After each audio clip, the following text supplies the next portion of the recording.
is beautiful, and this is wonderful, and it is marvelous in the sight of the Lord when the children of God come together and worship Him. Can we give a big round of thank you to Jesus by clapping your hands?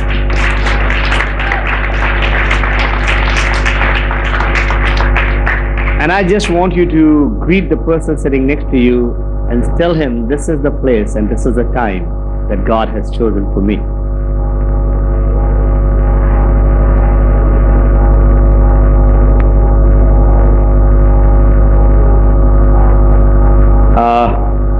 God is amazing.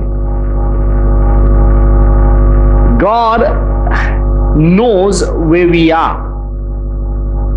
Sometimes we think that, maybe He doesn't know, and we cry out to Him and we call Him and we do what all we want to get His attention. But believe me, He's the one who has promised and said that He'll never leave us nor forsake us. It's we who are lost. He is not. We get lost in our work, in our business, in our jobs, in our things that we do. We get lost. But He is always there. He is omnipresent. He is there. In fact, He is within us. And sometimes waiting becomes difficult. How many of us know that waiting is difficult? Waiting is not easy. And most of us have experienced that waiting is difficult. And I just want to encourage you today that if you're waiting for your miracle, you're going to receive your miracle. If you're waiting, how many of us are waiting for a miracle? Anything that God wants to, waiting is difficult, but it is possible. If you're waiting for the miracle, I just want to give you, say, about 4 points. Before that, I just want to thank Pastor Dayan. I just want to thank Brother Abraham for having me over here. This is such an honor to be standing before you and sharing what God has taught me through experience in life. I just want us to go quickly to Mark chapter 5 and verse 36. And if you know about Mark chapter 5, it's a story of two women. First woman was the woman with the issue of blood, and she was suffering for 12 years. And the other woman is a girl of 12 years who is about to die. And this is a story of two women who are waiting on the miracle. And I'm just going to pick this word from verse 35, and it says over here, while he was still speaking, some came from the ruler of the synagogue, who said, your daughter is dead. Why trouble the teacher any further? Now, this is the father, his name is Jairus, and he has come to Jesus, asking Jesus, please come, because my daughter is dying. And Jesus agrees to that. And Jesus is on his way to his house, and he gets interrupted by another woman. And this woman is with the issue of blood. And this woman, she thinks in her heart that if I'm able to touch the hem of the garment of Jesus Christ, I will be healed. And this woman, she goes, sneaks behind Jesus, and she touches the hem of the garment of Jesus, and she's completely healed. Now Jesus, when he comes to know that the power, the virtue has left him, he stops, he turns around and he asks, who has touched me? And this woman, she could not hide herself, and she came in front and she told him everything. I mean everything. And while Jesus is still talking to her, because she's telling him everything, this terrible news comes to the father, that don't bother the teacher anymore, your daughter is dead. Now Jesus overhears this, and this is how he responds. Verse 36, as soon as Jesus heard the word that was spoken, he said to the ruler of the synagogue, do not be afraid, just believe. Do not Can you just repeat after me? Do not be afraid. Do not be afraid. Now, what is the opposite of fear? The opposite of fear is not bravery. The opposite of fear is faith. Opposite of fear is faith. Now, this is what Jesus is saying to her. Do not be afraid. This is what Jesus is saying to us today. I don't know what you're going through. I don't know what challenges you're facing today. I just want to tell you, do not be afraid. Do not be afraid. Do not be afraid. The opposite of fear is faith. Just have faith. And in some cases, faith alone is not you need something more than faith. And something more than faith is just faith. Just faith. See, if the girl was sick, faith would do. Then you have many options. You can go to the doctor, you can go to the chiropractor, you can go to alternate medicine. But when a person is dead, dead, then you don't have any other option. You just have to believe. And this is what Jesus is saying to him. Just believe. So my first point is, don't be afraid. Just believe when you're waiting for your miracle. When you're waiting for your miracle, kick the fear out of your life. There's a story that old Cherokee, American Indian chief was telling his grandson. He's telling the story to his grandson that there are two wolves who live in us. One is a bad wolf, and other is a good wolf. And they're constantly fighting with each other. So the grandson asks, so who wins? So the grandfather responds, the one you feed. The one you feed. See, if you are feeding your fear, faith will go outside the window. And if you are feeding your faith, fear will leave. You will starve fear and he will have to leave if you are feeding your faith. And how you feed your faith? Faith comes by hearing, and hearing is by the word of Christ. Hallelujah. So you got to hear the word. If you're feeling low in your faith, you need to hear the word. Read your scriptures loudly so that you can hear the word and it will become faith in you. So my first point is, feed your faith. Feed your faith. And then what Jesus did was, verse 37, he permitted no one to follow him except Peter, James, and John, the brother of James. He only took 3 people with him. See, when you're waiting for your miracle, it is so important, so very important, that you surround yourself with people of faith. You will have to surround yourself with the people who believe in you like you. Jesus only took Peter, James, and John with him because they believed in him. They just did not believe in him. They believed in him like him. They had faith in him that he is well able to do it. He did not take a crowd of people who were following him. Remember, there were a crowd of people who were following him, but he only took Peter, James, and John with him. So when you're waiting for your miracle, you need to surround yourself with people of faith. People who will believe in you. People who will trust in you. People who will pray with you. People who will encourage you. People who will stand with you. People who will not give up on you. People who will come and encourage you when you're down. You need people of faith when you're waiting for your miracle. And third thing, very important thing that he did was, when I'm reading verse 39, when he came in and said to them, why make commotion and weep? But what was happening was, verse 38, he said, then he came into the house of the ruler of the synagogue and saw them who wept and wailed loudly. There were people who were weeping and who were crying because the girl was dead. And this is what Jesus said. He came in and said to them, "Why make commotion and weep? The child is not dead, but sleeping."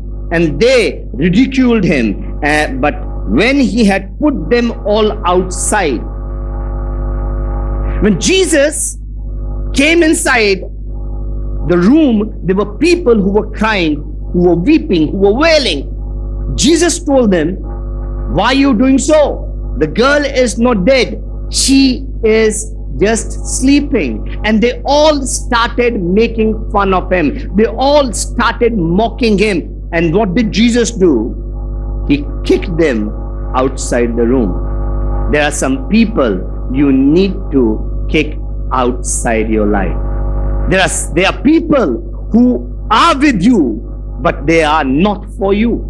There are people who speak negative things for you. The people who don't trust you. The people who will always try to pull you down. The people who are always negative.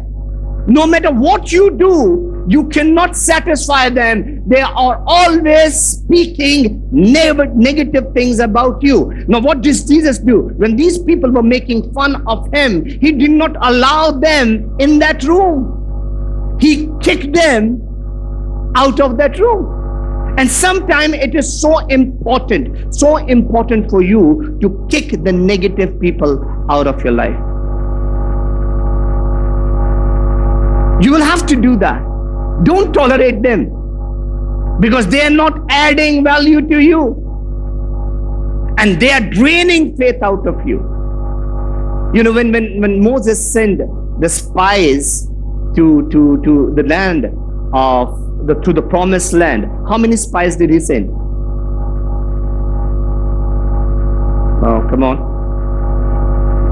He spent 12 spies. And 10 out of 12 came back with a negative report.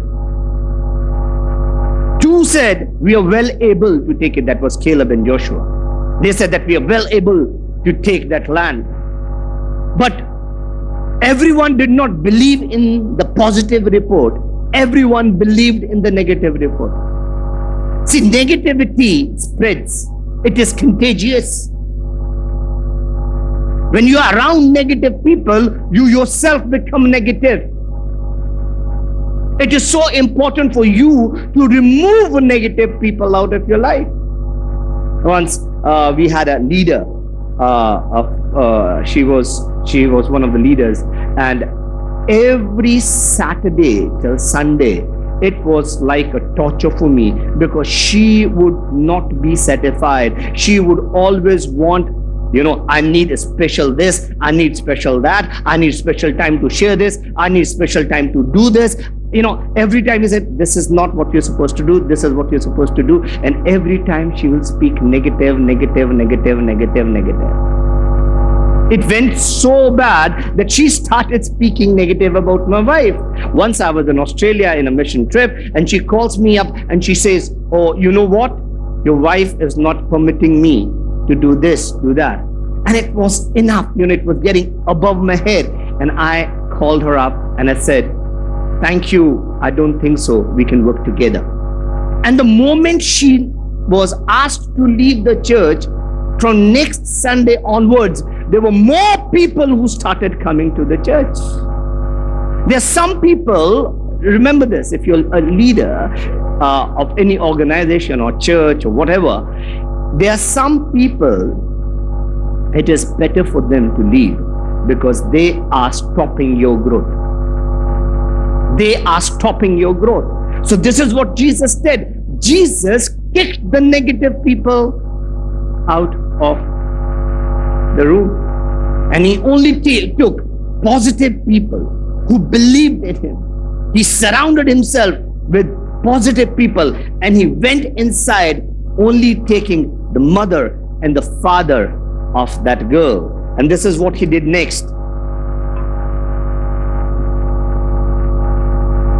He took the father and the mother of the child and those who were with him and entered where the child was lying. Verse 41. Then he took the child by the hand and said to her, Talitha Kumi, which is translated, little girl, I say to you, arise. My next point is, Jesus spoke to her miracle. Jesus spoke. It is so important to speak to your miracle. Whatever you are expecting from God, if you're expecting a miracle, it is important for you to speak to your miracle. If you're waiting for health, a healing in your body, start speaking to your miracle. Start saying to your body, align according to the word of God. Speak to the things which are not as if they are. We are created by word. Word is the one that created us. When your words have power, your words have power. When you speak things into existence. Jesus spoke to this girl. He said, Talitha Kumi, little girl, arise. And this girl immediately got up and started serving him. Believe me, my friends, it is so very important for us to speak to our miracle. Speak to our miracle. Once in 1996, we were up at the China border where we started the ministry, and my son was poisoned. People who did not, believe in us, and they thought that we are converting them. They were anti-Christians, and they came and they poisoned my son, who was 2.5 years of age. And when I came back, my wife was holding my son who was vomiting, and he died in my arms. And I was like, God, I am serving you here. What kind of witness, people are going to get? I am here saying that my Jesus can heal, my Jesus can deliver, but my son is dead. What kind of witness I give? And I lifted him up and I started praying along with my wife. God, I don't receive this. Give my son back to me. I speak life over him. I speak life over him. After 1.5 hours, he came back to life. It is so important. It is so important that you speak to your miracle. It is important because this is what Jesus did. He spoke to his miracle. Speak to your miracle. What are you waiting for? Speak to your miracle. Speak to the things which are not as if they are. Faith is being sure of things we hope for and being certain of things we do not see. Start speaking to the unseen things and it will become real to you. It will come to pass when you're speaking to your miracle. Speak to your miracle. And then what he did, and the last thing that he did was, he said in verse 43, he commanded them that no one should know it. He said that something should be given her to eat. Feed your miracle. It is so important. Sometimes it's very easy to receive a miracle, but then you lose your miracle the very next moment. Most of the people, when they are in the church, when they're in a convention, when they are in a conference, they go forward, they receive the miracle, and next moment they leave the church, they lose the miracle. Why they lose the miracle? Because they're not feeding their miracle. Jesus said, feed your miracle. And how you feed your miracle? You feed your miracle by testifying about your miracle. Every time you're testifying about your miracle, what God did for you, it is to be told. It is as a witness for others. Start telling people about the good things that God did in your life, about the good things that God did in your life. It is so important to testify. It is so important. And this is what Jesus said to them, feed her, feed your miracle. First point was, what was the first point if you remember?